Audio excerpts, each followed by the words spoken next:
Para business leaders dan intellectual business community, kita sampai pada segmen terakhir dari CEO Reference episode kali ini, yaitu World Financial Chaos and Impact-nya terhadap bisnis kita. Kita balik kepada pembicaraan bisnis nih, Pak Michael Chua dan Pak Irwan. Kita tadi ngomong tentang liquidity. Yes, liquidity perlu dibenahin. Ibaratnya darah itu harus mengalir ya, supaya orang bisa bangun, bisa bekerja. Tapi orang itu udah bangun mau bekerja, nggak ada yang mau bayar kerjaannya karena demand turun nih. Karena world demand turun, karena di drive oleh American demand yang turun, maka automatically demand turun. Nah, apa yang kira-kira yang kita akan hadapi gitu, demand yang di mana yang akan turun? Ya, jadi sebenarnya ini adalah related kepada pertanyaan Pak Bayu yang pertama mengenai kalau US problem, maka mestinya impact-nya a lot to Indonesia ya. Jadi ini sangat related dan related juga kepada tadi Mbak punya pertanyaan.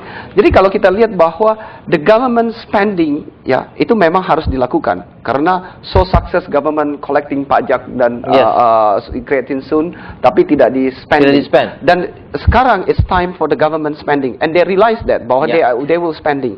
Nah, the good things bahwa spending itu akan lari ke kemana?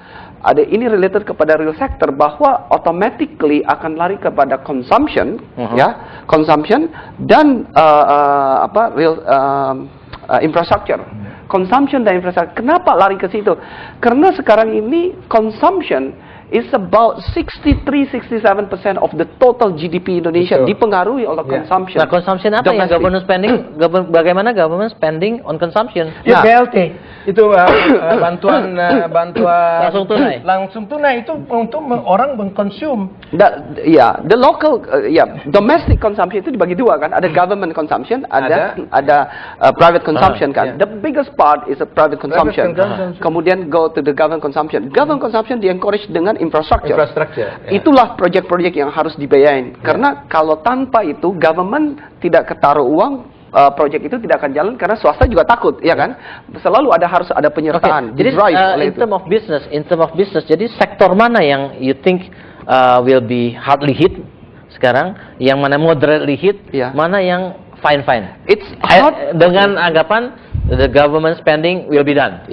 It's hardly hit automatically adalah yang ekspor ke US atau re-export ke US through Singapore atau Hong Kong, Tapi tadi saya tidak terlalu setuju mengatakan bahwa we will badly hit the economy. Kenapa? Karena the GDP kita presentasi ekspor Indonesia according to the statistic 2006 agak telat 2006 GDP kita itu dipengaruhi oleh ekspor ke US. It's only 4%. Kecil.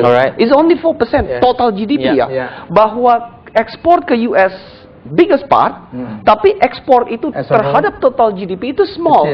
It's only tapi bisa nggak intermediate? Jadi kita ekspor ke negara lain itu menggunakan kita punya material untuk ekspor ke US gitu kan? I don't know exactly karena tidak pernah kita dapat data dari Singapura berapa, dari Hong Kong berapa kan? Nah, katakanlah 4%.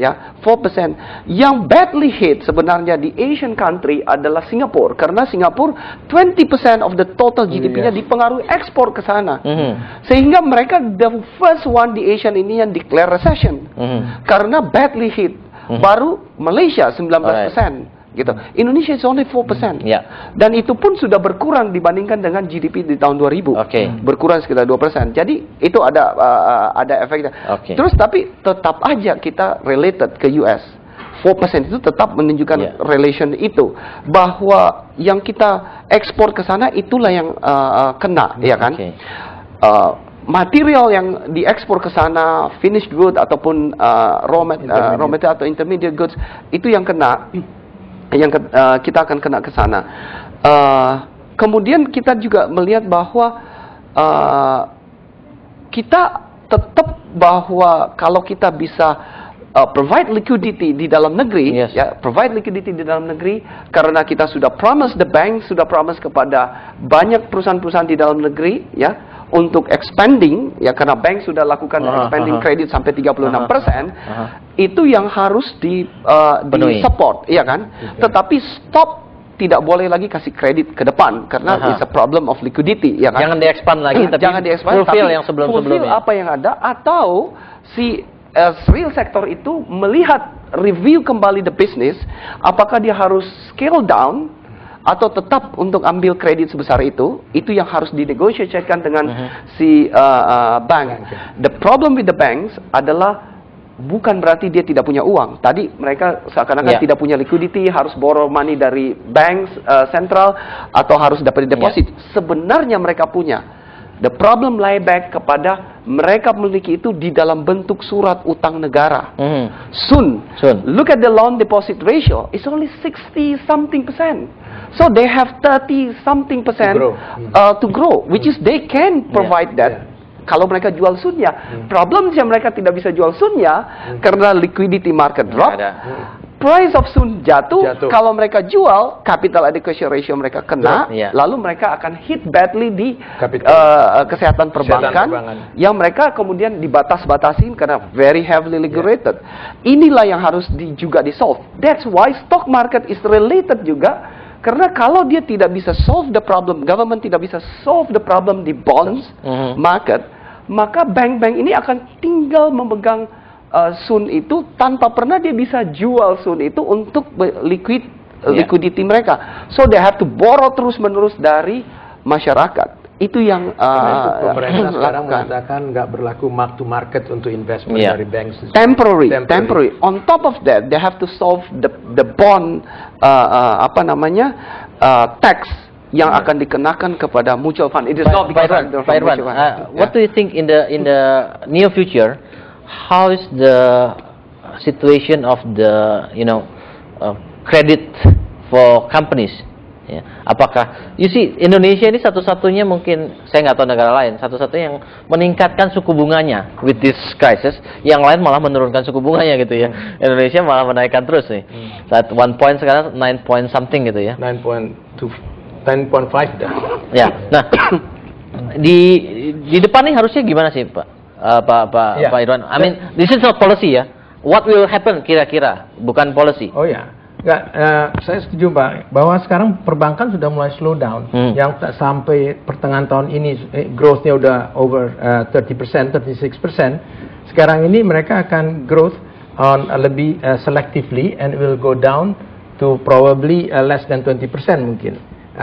Untuk 3 bulan ke depan. Mungkin 2009 itu pun akan dilanjutkan mungkin. Berarti kredit pada company akan menurun, consumer credit juga akan menurun. Consumer ya, finance company yang banyak kasih consumer itu sudah ada dampaknya karena they have to pay more for the money they borrow. Itu dampaknya kepada yang borrow money untuk consumer goods. Itu udah kelihatan, itu sudah berarti dan itu yang harus diturunkan. Berarti bisnis yang rely on consumer credits itu have to be careful ya. Iya, karena itu yang harus diturunkan, karena tidak menambah value added to the whole economy sebenarnya. Tapi kalau dia pergi expanding untuk increase output of the economy, in the future itu mesti disupport, ya kan? Atau infrastructure tadi, itu yang harus disupport. Tapi kalau consumption, hemat-hematlah sekarang. Dan ini consumption, jangan salah, nanti di Amerika ini baru mortgage yang kena ya. Mungkin credit card akan kena juga, yang lain kena. Kalau itu kena di sana, ada di sini juga. Tapi sebenarnya yang saya heran, itu kan sebenarnya seluruh dunia ini kena masalah karena boleh dibilang kita ngomong kena kemplang orang Amerika gitu ya. Dia ngutang nggak bisa bayar gitu ya. Jadi seluruh dunia kena kemplang. Karena seluruh dunia memberikan utang kepada Amerika. Kenapa? Including ourselves pegang dolar, ya kan? Kenapa seluruh dunia itu tidak meminta pertanggungjawaban Amerika gitu ya? Enak aja dia main mengemplang kita terus diam aja gitu kan, kita yang kena efeknya gitu kan. I think the world have to ask the responsibility of America gitu ya. Udah ngemplang masa enak-enakan aja gitu kan. Oh, dia sakit kepala juga, tapi ya dia yang bikin kita sakit kepala gitu. Iya, bisa juga karena besok Amerika bilang oke, kita taken bangkrut. Kalau Amerika bangkrut, the whole world bangkrut. Enggak apa-apa, kita take over negara Amerika lah. Kita take over negaranya kan enggak apa-apa. Technically almost American bankrupt. Iya, technically bankrupt, tapi dia nggak mau menyerahkan asetnya sampai sekarang, ya kan? Asetnya masih dipegang, ya kan? Oke, karena waktu kita harus mengakhiri sesi kita yang sangat menarik ini, World Financial Chaos dan Impact-nya pada bisnis Indonesia. Ada beberapa hal yang kita bisa ambil sebagai summary, bahwa impact-nya world financial crisis subprime mortgage ini terhadap bisnis Indonesia ini ada efek terhadap stock market yang sebenarnya menurut narasumber kita Michael Chua itu adalah sesuatu hal yang sebenarnya tidak perlu terlalu dikhawatirkan untuk terlalu diintervensi karena itu akan segera kembali pada level yang seharusnya, karena itu adalah leading indicator of the ekonomi yang di muka, dan ekonomi di muka itu seharusnya tidak terlalu mengkhawatirkan karena kita hanya punya efek sekitar 4% ekspor Indonesia terhadap US, dan itulah efek 4% itulah yang akan hit kita punya real sector seharusnya ya. Walaupun mungkin ada efek intermediary, kita ekspor ke negara lain kemudian negara lain ekspor ke Amerika, mungkin ya kita perkirakan sekitar 5%. Tetapi itulah perkiraan kita, paling hit kita terhadap real sector sekitar 5% yang mungkin kita bisa atasi kalau kita sendiri mau mengkonsumsi lebih banyak produk Indonesia sendiri. Nah, yang paling membahayakan adalah hit terhadap financial sector. Financial sector itu yang bisa menghit kita sehingga bisa membuat liquidity dari real sector kita terpengaruh. Ya, kita ibaratkan bagaikan saluran darah kita yang terhambat, maka itu yang bisa membuat real sector kita mati karena kekurangan darah yang sesaat, yang sebenarnya harusnya bisa diatasi dengan government lebih memompa spending ke masyarakat, ke consumption spending ataupun ke infrastructure spending ya.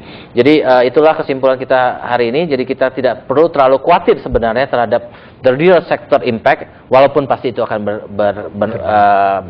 berdampak juga terhadap kita. Tetapi yang perlu kita sangat perhatikan adalah likuiditas, di mana kita juga harus mempengaruhi cash flow kita. Kita harus bertahan paling nggak 3-6 bulan, di mana it takes time for government untuk push dia punya spending ya, karena push spending juga banyak masalah birokrasi dan segala macam, sehingga itu takes time untuk bisa muncul efeknya di dalam market kita.